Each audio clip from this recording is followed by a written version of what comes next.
എൻ്റെ അമ്മ എന്നും രാവിലെ പാട്ടൊക്കെ വെച്ച് റേഡിയോയിൽ ആസ്വദിക്കാറുണ്ടെങ്കിലും ടി വിയുടെ സെറ്റപ്പ് ബോക്സ് അടിച്ചു പോയ അവസരത്തിൽ പാട്ടുകൾ ശ്രവിച്ചുകൊണ്ടിരിക്കുന്ന ഉച്ചയ്ക്ക് പാട്ടുകൾ റേഡിയോയിൽ ആസ്വദിച്ചുകൊണ്ടിരിക്കുന്ന അമ്മയാണ് നമ്മളിവിടെ കാണുന്നത്. കയ്യിൽ സ്ട്രോബെറി എന്താ സ്ട്രോബെറി ആദ്യമായിട്ട് ഞാൻ ക്രോഷയുടെ സെറ്റ് മേടിച്ചായിരുന്നു. ക്രോഷ ചെയ്യുന്ന സെറ്റ് മേടിച്ചു ഫ്ലിപ്കാർട്ടിൽ നിന്ന്. ഫ്ലിപ്കാർട്ടല്ലായിരുന്നോ? ആ സാധനം വന്നതിന് ശേഷം ഞാൻ ആദ്യമായിട്ട് ഉണ്ടാക്കിയ സംഭവമാണ് ഇത്. ഇത് കണ്ടിട്ട് എന്തായിട്ടാണ് തോന്നുന്നതെന്ന് എനിക്ക് അറിഞ്ഞില്ല. ലൗച്ചിനാണ് ഞാൻ ഉദ്ദേശിച്ചത്, അതിങ്ങനെ ആയിപ്പോയി.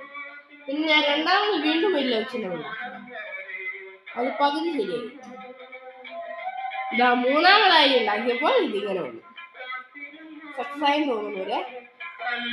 അത് കഴിഞ്ഞാ ഞാന് 2.5 മണിക്കൂർ കൊണ്ട് ഒരു സ്ട്രോബെറി ഉണ്ടാക്കി പൂർത്തീകരിച്ചിരിക്കുകയാണ്. എല്ലാം കിച്ചനാണ്. സ്ട്രോബെറി ആയിട്ട് ഇത് തോന്നുന്നില്ല, തേങ്ങ ആയിട്ടാണ് തോന്നുന്നതെന്നാണ് എൻ്റെ അമ്മ പറയുന്നത്. എന്താണ് നിങ്ങളുടെ അഭിപ്രായം? കമന്റ് ചെയ്യുക. പിന്നെ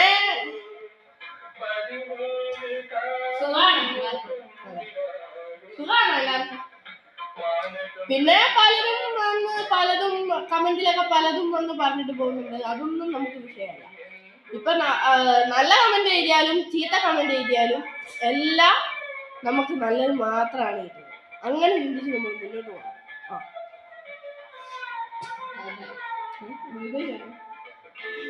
എന്തേലും പറയാൻ വന്നപ്പോ അമ്മ പറയാം ബൈ ബൈ, ഒന്ന് വായിക്കുന്നതല്ലേ.